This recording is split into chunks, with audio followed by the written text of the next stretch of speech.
നിങ്ങളുടെ chef Shijoy my cooking വ്ലോഗ്സിലേക്ക് ഏവർക്കും സ്വാഗതം.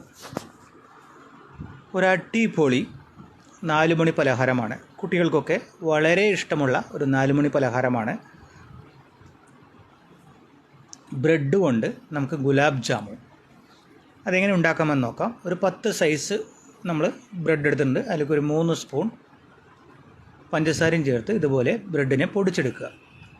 പൊടിച്ചെടുത്ത ബ്രെഡിലേക്ക് ഒരു അര ഗ്ലാസ് പാലും ചേർത്ത് നല്ലപോലെ കുഴച്ച് ഇത് ചെറിയ ബോളുകളാക്കി മാറ്റി വയ്ക്കുക. നമുക്ക് sugar syrup, gulab jamun syrup ഉണ്ടാക്കണം. ഒരു കട്ടൂര നമ്മൾ ഷുഗർ എടുത്തിട്ടുണ്ട്. അതേ കട്ടൂരിൽ തന്നെ ഒരു കട്ടൂര വെള്ളവും എടുത്ത് നല്ലപോലെ ഇത് ബോയിൽ ചെയ്യുക. ഫ്ലേവറിങ് ഏജൻറ്റായിട്ട് നമ്മളിവിടെ ഏലക്ക ചേർത്തുന്നുണ്ട്. 4-5 ഏലക്ക ഇട്ട് കൊടുത്ത് ഇത് തണുത്ത് മാറ്റി വയ്ക്കുക. തിളച്ചതിന് ശേഷം നമ്മൾ ബോളാക്കി വെച്ചതിന് ഓയിലിലിട്ട് നല്ലപോലെ വറുത്ത് ഗോൾഡൻ ബ്രൗൺ ആക്കി ആറിയ സിറപ്പിലേക്ക് ഇതിട്ട് കൊടുക്കുക. 1 മണിക്കൂർ കഴിഞ്ഞാൽ നമുക്ക് അടിപൊളി ഗുലാബ് ജാമുൻ റെഡിയായി. ഇത് കുട്ടികൾക്കൊക്കെ വളരെ ഇഷ്ടമാവുന്ന ഒരു 4 മണി പലഹാരമാണ്.